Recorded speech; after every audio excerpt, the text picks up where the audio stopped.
بسم الله والصلاة والسلام على رسول الله وعلى آله وصحبه أجمعين. رب اشرح لي صدري ويسر لي أمري واحلل عقدة من لساني يفقه قولي. Assalamu alaikum, everyone. We are on, is it day 5 of Ramadan? That's crazy. Oh my God. Alhamdulillah. May Allah allow us to reach the end of Ramadan, freed from the hellfire and forgiven and 10 times better than came in. Ya Rabbil Alameen. Today's talk is some reflections on the final sermon of the Prophet ﷺ. It was the last, big speech he gave, and it was at Hajj. And he actually begins this speech with, telling people, "Listen to me, for I don't know whether after this year I shall ever be among you again. Therefore, listen carefully to what I'm saying and take these words to those who could not be present here today." So, I want you guys to imagine with me, here you're standing in front of the Prophet of Allah, subhanahu wa ta'ala, right? How rare, how many people really got to see a prophet in person? Really very few compared to the numbers of people that ever lived. And they got to be not only with a prophet, but the best prophet and the final prophet for all of humanity. And here he's telling them, listen, I'm not sure if I'm going to be around again next year, this time. Now, if a close loved one said something like this to us, and maybe someone has said this to you, someone who was sick and they knew that they weren't going to make it very far, or they didn't have a lot of time left, the feeling is just, it's not a good feeling. It's scary. It's nerve-wracking. It makes you feel like, oh my God, like it's so scary. And to be close to the Prophet ﷺ and for him to have to leave because he's a human being is the most devastating thing that anyone could have gone through.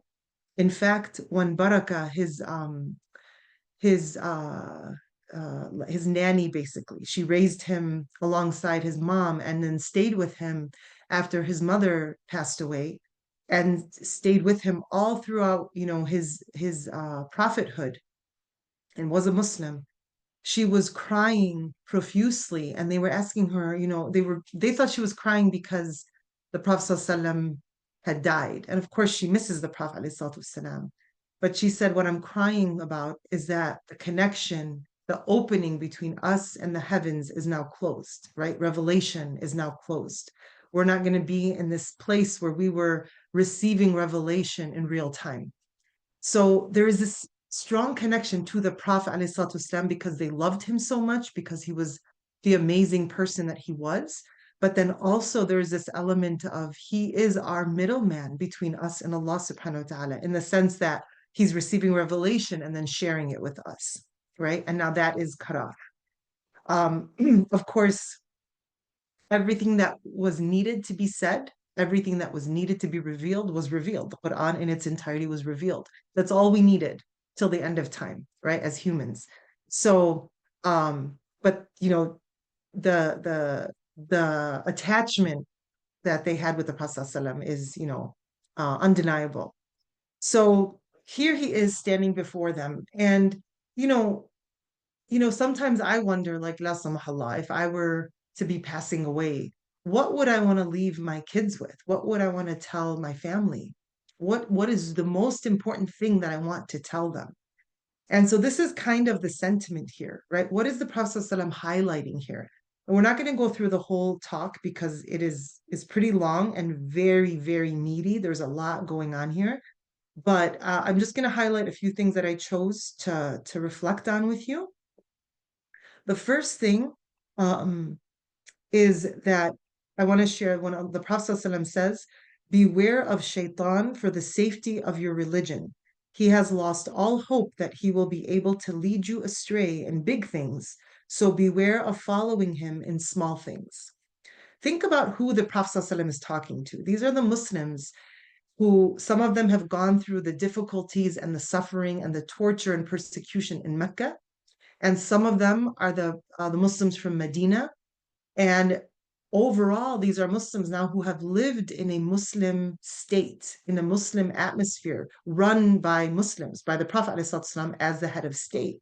So they were able to flourish and grow and really establish and practice all the all the content, all the guidance that Islam brings to humanity. They were able to implement it in these years in Medina, particularly, right? It was building up in Mecca, and then they were really able to establish and flourish in Medina. And so the Prophet ﷺ is talking to people who, of course, are not perfect. The Sahaba are amazing, but they're not perfect. But they're the best of humanity after the Prophet ﷺ and the prophets, right? And we are to take them as examples for us. So he's speaking to people who are in a really good place with their iman and their practice. And he's reminding them, he's telling them, Shaitan has lost hope that he can make you fall into big sins, right? Zina, murder, I can't think of the other ones, right? Kufr and shirk, right? He lost hope in that. So what does Shaitan do if he can't get people to drink alcohol, for example, or commit zina? He's going to have them, do smaller things. Think about smaller things. Look at this a little bit. Listen to this a little bit. Go to this place. Say, hang out with this person who's, backbiting 24/7. Or have us, maybe just say this a little bit about this person, or just do this a little bit, waste a little bit of this time, push Asr just a little bit more. Any little thing that he can get us to do, he will go after. And here the Prophet ﷺ is warning us of this. And I would say that for a lot of us, this is our problem, right? A lot of Muslims today, of course, we still have big sins that we fall into, but all of us have the small ones that we fall into, right? May Allah protect us from both and forgive us from both, Ya Rabbil Alameen. So this idea, this awareness to stay alert and to stay vigilant, to fight shaitan off in his attempt to get us to fall into the little things. Basically, like not to make any sin too small. Like, oh, but I'm not like lying, right? It's not like that is haram. It's just like haram, right? No, any little thing we got to be careful because again, if alcohol is not your challenge, if zina is not your challenge, and if it is, may Allah help you and give you ease and take you away from it. But if it's not your challenge, kufr, murder, all of these things, then you have to watch the smaller things. You have to be hyper vigilant on, oh my God, I got to protect myself from shaitan, from my nafs, to not fall into those smaller sins, inshallah. The next thing I want to share with you guys is the Prophet's reminder of the basic tenets of Islam, right? The five pillars. Oh, people, listen to me in earnest, worship Allah, say your five daily prayers, fast during the month of Ramadan, give your wealth in zakah, and perform Hajj if you can afford it. It's beautiful that here, like it's again, this is the last thing I want to leave for my ummah, right? The last things I want to leave for my kids or my family. Here, the Prophet ﷺ knows that it's important to remind us of the basics, right? These are the basics. Um, establishing our salah. Establishing our salah means we're doing it on time within the time frame. It's even better to do it as soon as it comes in, if possible. We're trying to focus in our salah and really benefiting spiritually, right? Really like filling our tanks. So, inshallah, we're covering the fard of just actually doing it. Let's make sure the quality is there as well, not only so that the reward we get, inshallah, in full, but also so that we get the benefits, right? So that it's actually working for us in this dunya and for towards our akhirah. Fasting in Ramadan, inshallah, check, right? We're all fasting, alhamdulillah, giving the wealth in zakah and performing Hajj if you can. It's amazing that even he's emphasizing again Hajj, that it's just if you can, right? What a rahmah that his final thing is not like, dude, you just do Hajj, you have to do it. No, he sticks to the same plan. The original plan was you have to do all these other things. They all come with also like zakat. You don't pay zakat if you don't have a certain amount of money saved, right? That you count as a person who receives the zakat at that point, right? So performing Hajj only if you could afford it. And there's so much rahmah in the fact that the Prophet ﷺ is repeating these basic things, right? And what I love about the basics of Islam is sometimes we get caught up and lost and overwhelmed by trying to layer our worship, trying to do more and be more, which is wonderful. We should always try to do that.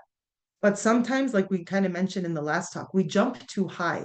And if you jump too high, a lot of times you fall. Sometimes, every now and then you grab onto something and you're okay. But a lot of the times we fall. So based on our human nature, if we're feeling overwhelmed with all the extra stuff that everyone seems to be doing, and you feel like, why can't I keep up with this? Why can't I read a juz a day? Why can't I pray tarawih and then also come home, pray extra rak'ahs, and then also wake up and do this? Why can't I do all this extra stuff that all these people are? I'm like, oh, I did this and I did this and I did this. Great, mashallah. And maybe you're one of those people who does it. Wonderful, mashallah. May Allah accept from all of us. But if you are not able to, ask yourself, what am I able to do? How do I push myself just a little bit and then go for that? And then go to the basics. Am I doing my, how are my salahs? You know, if I'm so upset with myself that I can't get up for tahajjud consistently or at all, ask myself, so how is my fajr? How is my dhuhr? How is my asr? Do I feel like I'm actually stopping everything else, taking a pause from life and talking to Allah, connecting with Him? Do I feel like when I'm in my ruku'ah that I'm saying Subhana Rabbil Azim, like Ya Allah, you're great, and I'm in this lower position? When I'm in sujud, am I really feeling like my head, which contains my brain, which is where my logic and my thinking happens, is now lower physically than my heart? My heart is slightly above it. Am I really soaking in that moment where my heart is in a position that is in charge completely in a sense, so that it's open to guidance, open to clarity, open to finding peace in asking Allah for help, open to tawakkul, right? Open to humility. Am I noticing that in my sujud? Am I spending just 10 seconds more in my sujud to ask for forgiveness, right?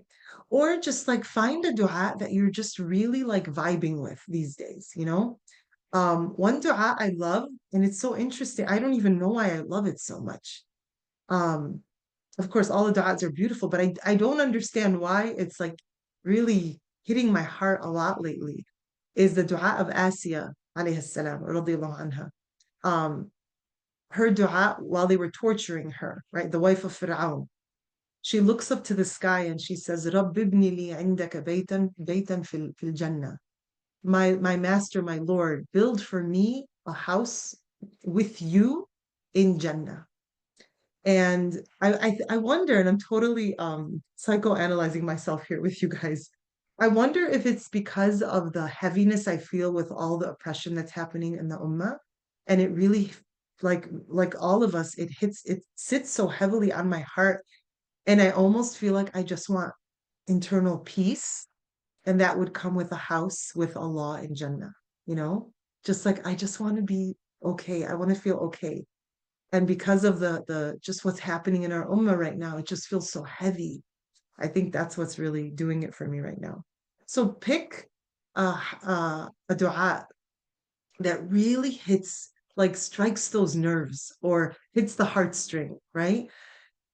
Pick a dua and just say it, right? Repeat it. She's one person I want to meet in Jannah. You and me both, sis. I was just telling someone yesterday, I want to give her the biggest hug. Like, I just love Asiya so, so much. So, so much. May Allah allow us to meet her, Ya Rab, and have a house next to her, all of us, if you're in the same neighborhood with Asiya, inshallah, Ya Rab. So, the next thing I want to talk about is also another beautiful thing that's so relevant at any time, subhanallah. All mankind, the Prophet ﷺ says, all mankind is from Adam and Eve.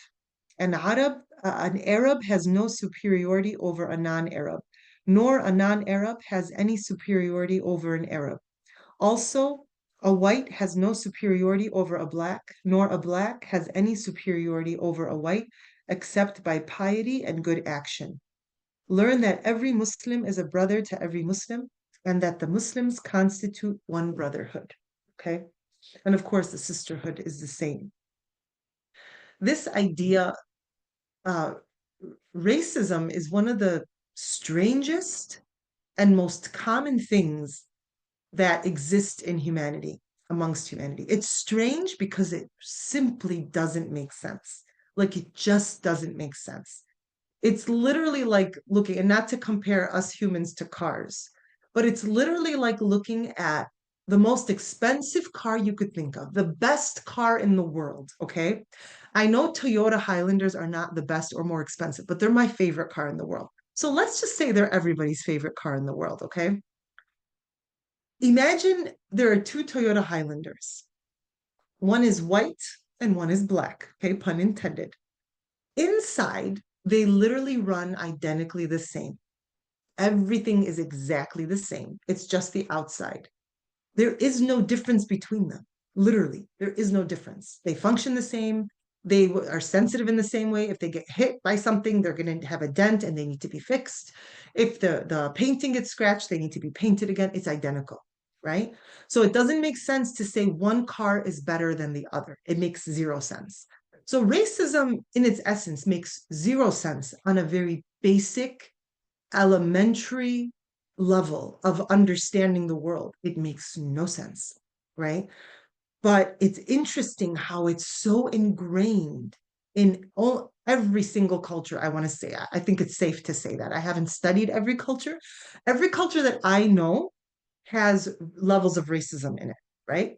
And Muslims are not immune to this, right? We have racism within ourselves, even between Arab, we have hierarchies of which country is the more, I don't know, elegant or more, what's the word I'm looking for?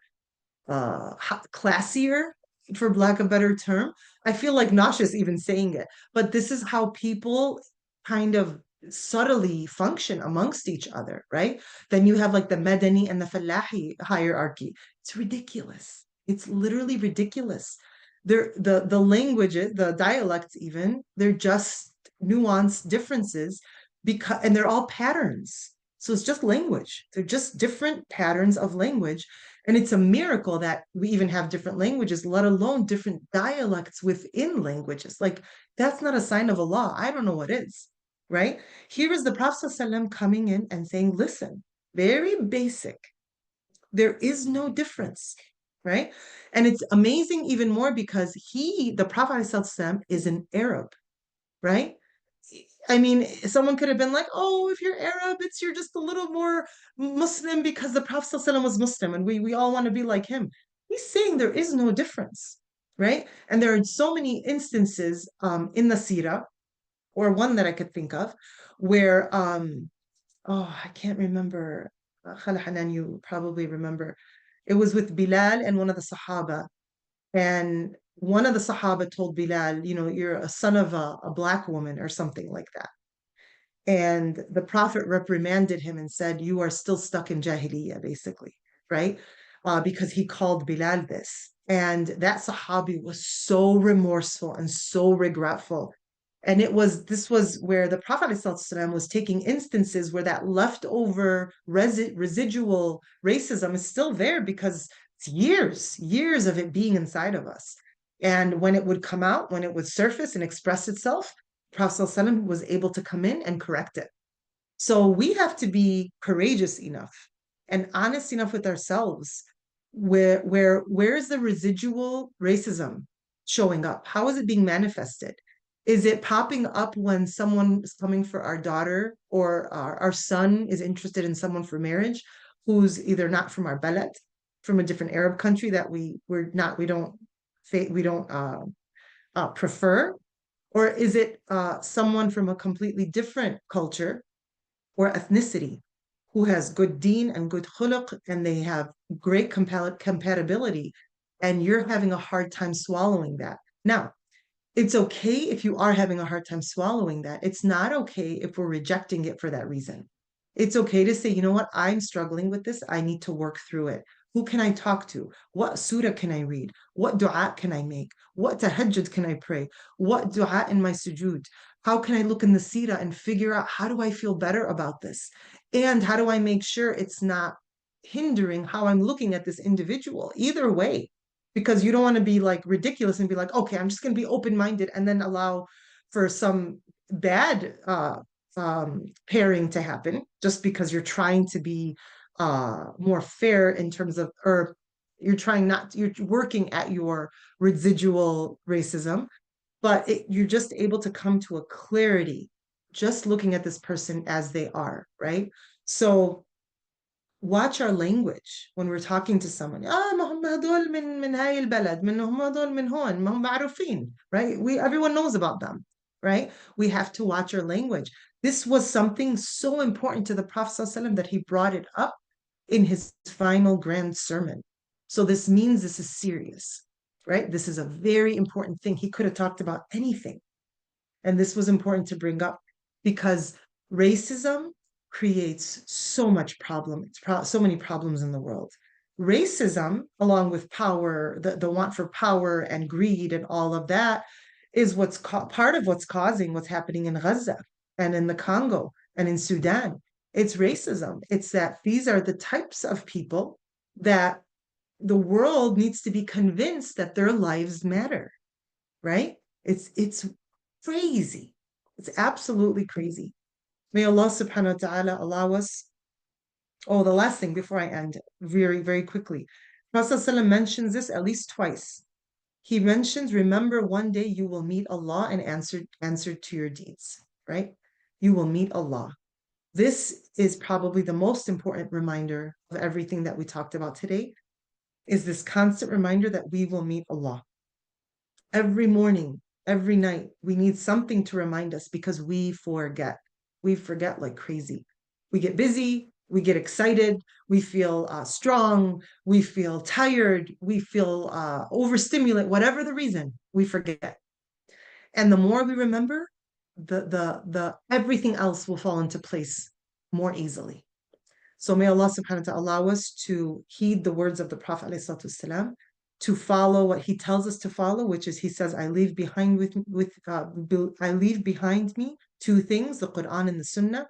If you follow these, you will never go astray. May Allah subhanahu wa ta'ala make us of those who follow the Quran and follow the Sunnah with complete sincerity, with complete yaqeen, and allow us to never go astray, Ya Rabbil Alameen, and allow us to meet and be gathered together on the day of judgment together as believers and enter the highest level of Jannah so we could meet Asiya and the Prophet ﷺ and Musa ﷺ and all the martyrs and all of our loved ones, Ya Rabbil Alameen. Subhanak Allahumma wa bihamdik.